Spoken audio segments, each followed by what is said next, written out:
दोस्तों, यह कहानी एक ऐसे लड़के की है जो टाइम को रोककर कुछ भी कर सकता है। जरा सोचो दोस्तों, अगर आपके पास एक ऐसी पावर आ जाए जिससे आप टाइम को स्टॉप कर सको, तो आप उस पावर का इस्तेमाल किन किन चीजों में करोगे। कुछ ऐसा ही होता है हमारी कहानी के कैरेक्टर बेन के साथ। कहानी की शुरुआत में हमें एक कपल बेन और सूजी को देखते हैं, जो कि किसी बात को लेकर आपस में झगड़ रहे होते हैं। अब इन दोनों का झगड़ा इतना बढ़ जाता है कि सूजी ब्रेकअप करके वहां से चली जाती है। अगले दिन बेन अपने कॉलेज जाता है और वहां पर वो सूजी को किसी दूसरे लड़के के साथ देखता है। बेन बताता है कि कल तक तो हम दोनों एक दूसरे के साथ थे और हमेशा साथ में रहने का वादा कर रहे थे, पर आज वो किसी और के साथ है। कल तक तो वो मुझे किस कर रही थी, पर आज वो किसी और को किस कर रही है। इसके बाद वहां पर बेन का दोस्त शॉन आता है और उसे कहता है कि तुझे किसी सुंदर लड़की को पटाना चाहिए, ताकि सूजी जब भी तुम दोनों को साथ में देखे तो उसे जलन महसूस हो। लेकिन बेन उनको कहता है कि अब वह इस हालत में नहीं है कि वो किसी और के साथ रिलेशनशिप में आ सके। इसके बाद बेन अपनी आर्ट क्लास में जाता है और वहां पर भी वो सिर्फ सूजी की ही पेंटिंग बनाता है। बेन को सूजी की बहुत याद आ रही थी, इसलिए एक रात को वो सूजी को फोन भी करता है और उसे पूछता है कि क्या हम दोनों फिर से साथ में हो सकते हैं। पर सूजी बेन को मना कर देती है और कहती है कि अब मैं किसी और के साथ हूं। इसके बाद से ही बेन बहुत ज्यादा उदास रहने लगता है और वो बस दिन रात सूजी के बारे में ही सोचने लगता है, जिसके चलते बेन को नींद आना भी बंद हो जाती है। वो सोने की बहुत कोशिश करता है पर सो नहीं पाता, इसलिए बेन रात को बुक्स पढ़कर या टीवी देखकर ही अपना टाइम पास करता है। फिर एक रात को बेन कुछ सामान लेने के लिए ग्रोसरी स्टोर में जाता है और वहां पर वो एक नोटिस देखता है जिस पर लिखा था कि नाइट शिफ्ट पर काम करने के लिए यहां पर स्टाफ की जरूरत है। अब बेन को तो रात को नींद आती नहीं थी, इसलिए बेन सोचता है कि टाइम पास करने के लिए यहां पर काम करना ही सही रहेगा। फिर उसी स्टोर के मैनेजर के पास इंटरव्यू देने जाता है और मैनेजर उसे वहां पर काम करने के लिए सेलेक्ट कर लेता है। इसके बाद अगली रात से बेन उसी स्टोर में काम करने लगता है। उस स्टोर में बेन के साथ एक लड़की भी काम करती थी जिसका नाम शेरिन होता है। बेन देखता है कि शेरिन जब भी स्टोर में लेट आती थी तो मैनेजर उसे अपने कैबिन में बुलाकर डांटता था। इसके बाद बेन हमको बताता है कि यहां पर सुपरमार्केट में टाइम बहुत ही धीरे धीरे कटता है, इसलिए यहां पर काम करने वाले एम्प्लॉय टाइम को जल्दी काटने के लिए अलग अलग तरीके अपनाते हैं। जैसे शेरिन अपनी घड़ी पर टेप लगा देती है ताकि उसे टाइम का पता ना चल सके, वो टाइम जल्दी बीत जाए। शेरिन के अलावा स्टोर में दो और एम्प्लॉय भी काम करते हैं, जिनमें एक का नाम मैट और दूसरे का नाम बैरी होता है, और ये दोनों स्टोर में काफी उल्टी सीधी हरकतें करते रहते हैं और इसी तरह ही वो दोनों भी अपना टाइम पास करते हैं। अब यहां पर बेन के लिए भी टाइम पास करना बहुत मुश्किल हो गया था, इसलिए बेन के पास एक सुपर पावर आ जाती है। बेन टाइम को फ्रीज कर देता है, जिसके बाद वह सुपरमार्केट में आई सारी सुंदर लड़कियों के कपड़े उतारकर उनकी ड्राइंग बनाने लगता है। बेन बताता है कि उसे दुनिया में सबसे ज्यादा सुंदर क्रिएशन लड़कियां ही लगती है, इसलिए वो सिर्फ लड़कियों की ही ड्राइंग बनाता है। अब बेन ऐसे ही लड़कियों की ड्राइंग बनाकर अपना टाइम पास करता था, और जब बेन टाइम को वापस नॉर्मल करता तो बहुत सारा टाइम बीत जाता था, और इसी वजह से बेन को स्टोर में ज्यादा काम भी नहीं करना पड़ता था। अब ऐसे ही कुछ दिन बीत जाते हैं और फिर एक दिन जब बेन काम पर आता है तो वहां शेरिन भी उसके पास आती है। फिर बेन अपने लॉकर में से एक सैंडविच निकालता है तो उसे देखकर शेरिन कहती हैं कि उसे बहुत भूख लग रही है, तो क्या वो ये सैंडविच खा सकती हैं। अब बेन उसे हां बोल देता है और शेरिन को वो सैंडविच खिला देता है। शेरिन जब वो सैंडविच खा रही थी तो बेन उसे देख रहा होता है और बेन के मन में शेरिन के लिए फीलिंग्स जागने लगती है। इसके बाद बेन स्टोर में आता है तो वहां पर उसे बैरी और मैट मिलते हैं। फिर वहां पर मैट बेन को कहता है कि आज रात को वो शेरिन के साथ मूवी देखने जा रहा है, जिसके बाद वह शेरिन के साथ इंटीमेट होगा। अब ये सुनकर बेन को बहुत बुरा लगता है और वो सोचता है कि जब भी वो किसी लड़की को पसंद करता है तो वो लड़की उसे छोड़कर चली जाती है। बेन बताता है कि जब वह छोटा था तो वो एक लड़की को पसंद करता था, पर वो उसे कभी भी अपने दिल की बात नहीं बता पाता था। एक दिन उस लड़की का हाथ टूट गया और उस पर प्लास्टर चढ़ गया। फिर जब वो प्लास्टर उतारा गया तो उस लड़की के हाथ पर बहुत सारे बाल आ गए। अब ये देखकर स्कूल के सभी लड़के उसे चिढ़ाने लगे। फिर एक दिन बेन उस लड़की के पास आता है और उसे कहता है कि तुम जैसी भी हो, मुझे बहुत ही सुंदर लगती हो। क्या तुम मेरी गर्लफ्रेंड बनोगी? अब ये सुनकर वो लड़की खुश हो जाती है और उसे हां कर देती है। इसके बाद वो लड़की बेन को स्कूल के पीछे ले जाती है और उसे किस करने की कोशिश करती है, पर बेन उसे किस नहीं करता और उठकर वहां से चला जाता है। बेन उस लड़की को कहता है कि कल सेम टाइम पर इसी जगह पर आना, जिसके बाद हम दोनों किस करेंगे। अब अगले दिन उसी टाइम पर स्कूल के पीछे आ जाता है, पर वो देखता है कि वो लड़की तो वहां पर नहीं आती, जिसके बाद अगले दिन उसे स्कूल में पता चलता है कि वो लड़की ने स्कूल छोड़ दिया है और वो हमेशा के लिए दूसरी जगह शिफ्ट हो गई है। दोस्तों, आगे बढ़ने से पहले आपसे गुजारिश है कि अभी तक आपने वीडियो को लाइक नहीं किया तो एक लाइक जरूर करें और चैनल को सब्सक्राइब कर लीजिए, जिससे आपको ऐसी अमेजिंग वीडियोस मिलती रहे। इसके बाद हम स्टोर मैनेजर को देखते हैं, जो कि बेन और बाकी के एम्प्लॉय को अपने पास बुलाता है और कहता है कि कल हमारा एक फुटबॉल मैच है।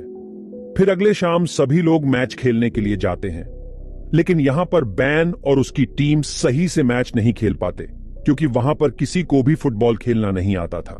अब बेन गेम से बहुत ज्यादा बोर हो चुका था, इसलिए वो टाइम को फ्रीज कर देता है। फिर बेन अंदर जाता है और वहां पर देखता है कि सभी लोग फ्रीज हो चुके हैं, लेकिन तभी वो देखता है कि वहां पर एक आदमी अभी भी हिल रहा होता है। फिर जब उस आदमी के पास जाता है तो वो आदमी वहां से भाग जाता है। अब ये देखकर बेन को पता चलता है कि ये सुपर पावर सिर्फ बेन के पास नहीं, बल्कि और भी लोगों के पास है।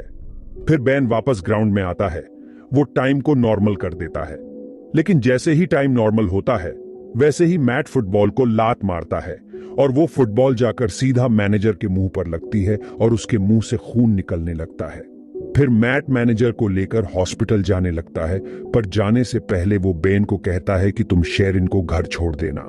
उसके बाद घर जाने से पहले बेन शेरिन को अपने साथ कॉफी पर ले जाता है। वहां पर बेन शेरिन से पूछता है कि क्या तुम्हारे और मैट के बीच में कुछ चल रहा है, जिस पर शेरिन उससे कहती है कि हम सिर्फ अच्छे दोस्त हैं और हम दोनों के बीच में ऐसा कुछ नहीं है। जिसके बाद शेरिन पूछती हैं कि क्या तुम्हारी कोई गर्लफ्रेंड है। बेन उसको कहता है कि मेरी एक गर्लफ्रेंड पहले थी, पर कुछ हफ्तों पहले ही मेरा उसके साथ ब्रेकअप हो गया। इसके बाद को उसके घर छोड़ने जाता है और अंदर जाने से पहले शेरिन बेन को किस करने की कोशिश करती है, लेकिन बेन बहुत ज्यादा नर्वस था, इसलिए वह शेरिन के गाल पर किस कर देता है, जिसके बाद शेरिन मुस्कुराकर घर के अंदर चली जाती है। इसके बाद अगले दिन मैनेजर सभी को अपने कैबिन में बुलाता है और उनको कहता है कि कुछ दिनों बाद मेरा बर्थडे है और उस दिन मैं एक पार्टी दे रहा हूं, तो तुम सभी लोगों को उस पार्टी में आना होगा। फिर मैनेजर बेन को कुछ पैसे देता है और उसको कहता है कि तुम मेरे बर्थडे वाले दिन एक स्ट्रिपर का इंतजाम करो। इसके बाद बेन अपने दोस्त शॉन के पास आता है और उसे कहता है कि कुछ दिनों बाद उसके बॉस का बर्थडे है, तो उसे अपने बर्थडे पार्टी पर एक स्ट्रिपर चाहिए। इसके बाद शॉन बेन को बार में ले जाता है और उसे वहां पर एक स्ट्रिपर से मिलाता है, लेकिन वो दोनों से कहती हैं कि उसके पास तो बिल्कुल भी टाइम नहीं है, लेकिन उसके एक दोस्त है जो फिलहाल में फ्री है, इसलिए वो बर्थडे पार्टी वाले दिन उसे भेज देगी। फिर अगले दिन बेन स्टोर में वापस टाइम को फ्रीज कर देता है, लेकिन इस बार वो सिर्फ शेरिन की ही पेंटिंग बनाता है। फिर कुछ देर बाद शेरिन बेन के पास आती है और उसे कहती है कि क्या तुम मेरे साथ मैनेजर की पार्टी में चलोगे। बेन उसे हां बोल देता है, जिसके बाद शेरिन बेन को किस करती है और वहां से चली जाती है। अब जब से शेरिन ने बेन को किस किया था, उसके बाद से ही बेन को रात में बहुत अच्छी नींद आने लगती है। फिर अगले दिन मैट और बैरी बेन को फोन करके उसके साथ एक प्रैंक करते हैं। मैट बेन को कहता है कि वो एक आर्ट गैलरी से बोल रहा है और उसे बेन की ड्राइंग बहुत ज्यादा पसंद आई है, इसलिए वो कल बेन से मिलना चाहता है। अभी सुनकर बेन बहुत ज्यादा खुश हो जाता है, जिसके बाद वो शेरिन को लेने उसके घर जाता है और फिर वो दोनों साथ में मैनेजर की पार्टी में जाते हैं। वहीं पार्टी में बेन को उसकी एक्स गर्लफ्रेंड सूजी भी मिलती है। तब शेरिन बहुत ज्यादा सुंदर लग रही थी, इसलिए सूजी बेन को उसके साथ में देखकर जलन महसूस करने लगती है। थोड़ी देर बाद पार्टी में स्ट्रिपर आ जाती है और शॉन उसे देखकर पहचान जाता है कि यह तो उसके बचपन की दोस्त है। जिसके बाद शॉन उसे अपने साथ डेट पर चलने को पूछता है, तो वो स्ट्रिपर भी उसे हां कर देती है। इसके बाद मैनेजर शेरिन के पास आता है और उसे अपने साथ इंटीमेट होने को कहता है, लेकिन शेरिन मैनेजर को मना कर देती है और उसे गालियां देकर वहां से चली जाती है। दूसरी तरफ बैन वॉशरूम के लिए जाता है तो उसे वहां पर सूजी मिलती है। सूजी बेन को कहती है कि उससे गलती हो गई और वो बेन के साथ वापस रिलेशनशिप में आना चाहती है। अब ये बोलकर सूजी बेन को किस करने लगती है, पर बेन सूजी को खुद से दूर कर देता है और कहता है कि अब मैं शेरिन से प्यार करता हूं। नीचे शेरिन बैन और सूजी को किस करते हुए देख लेती है और वहां से जाने लगती है। अब ये देखकर बैन टाइम को फ्रीज कर देता है और बैन शेरिन के पास आता है। अब बैन को समझ नहीं आ रहा था कि वो शेरिन को क्या बताएं। हम देखते हैं कि उसे टाइम को फ्रीज करे हुए 2 दिन हो गए थे, पर अभी भी उसके पास शेरिन को देने के लिए कोई जवाब नहीं था। फिर बैन वापस टाइम को नॉर्मल कर देता है और शेरिन वहां से चली जाती है। इसके बाद बैन शेरिन को मनाने उसके घर जाता है, पर शेरिन बैन पर चिल्लाने लगती है और उसे अपने घर से बाहर निकाल देती है। अब इसके बाद से ही बैन वापस उदास रहने लगता है और उसको नींद आना भी वापस बंद हो जाती है। कुछ दिनों बाद बैन उसी आर्ट गैलरी में जाता है जहां से उसे कॉल आया था। फिर वो मैनेजर को कहता है कि आपने मुझे यहां पर मेरी पेंटिंग्स देखने को बुलाया था। अब यह सुनकर मैनेजर कहता है कि मैंने तो तुमको कोई कॉल नहीं किया, और तब बैन को समझ आता है कि उस दिन फोन पर मैट था और वो उसके साथ मजाक कर रहा था। फिर बैन उस मैनेजर को सॉरी बोलकर वहां से जाने लगता है, पर वो मैनेजर बैन को कहता है कि जाने से पहले मुझे तुम्हारी पेंटिंग देखनी है। फिर मैनेजर जब उन पेंटिंग्स को देखता है तो वो उसे बहुत ज्यादा पसंद आती है। फिर मैनेजर बैन को कहता है कि कल तुम मुझसे अपॉइंटमेंट लेकर मिलना, हम तुम्हारे इन पेंटिंग्स की एग्जीबिशन लगाना चाहते हैं। अब ऐसे ही कुछ दिन बीत जाते हैं और फिर एक दिन शेरिन के घर पर एक इनविटेशन कार्ड आता है जो बैन ने उसे भेजा था। इसके बाद हम बैन को देखते हैं जो कि अपनी पेंटिंग्स के एग्जीबिशन में होता है। वहां पर एक अमेरिकन पेंटर भी थी और वो बैन के पास आकर उसकी पेंटिंग्स की तारीफ करने लगती है, जिसके बाद वो बैन को कहती है कि तुम्हें अपना शो अमेरिका में भी करना चाहिए। अब यह सुनकर बैन को याद आता है कि शेरिन को भी अमेरिका घूमने का बहुत मन था, जिसके बाद वह पेंटर को अमेरिका आने के लिए हां कर देता है। इसी दौरान वहां पर शेरिन भी आ जाती है और वो वहां पर अपनी पेंटिंग्स को देखकर बहुत खुश होती है। इसके बाद वो बैन के पास आती है और बैन उसे सॉरी कहता है, जिस पर शेरिन भी उसे माफ कर देती है। फिर बैन उससे पूछता है कि क्या तुम मेरे पे ट्रस्ट करती हो, तो शेरिन उसे कहती है कि हाँ, मैं तुम पर ट्रस्ट करती हूं। इसके बाद वो शेरिन को आंख बंद करने को कहता है। जब वो उसे किस करता है तभी वहां पर टाइम को फ्रीज कर देता है। अब जब शेरिन ये सब देखती है तो वो बहुत ज्यादा हैरान हो जाती है। इसके बाद वो दोनों बाहर आते हैं और वहां पर एक दूसरे को किस करने लगते हैं और इसी के साथ ही यह कहानी यहीं खत्म हो जाती है। तो दोस्तों, कैसी लगी आपको ये मूवी कमेंट में जरूर बताना और ऐसे वीडियो देखने के लिए चैनल को सब्सक्राइब जरूर कर लेना।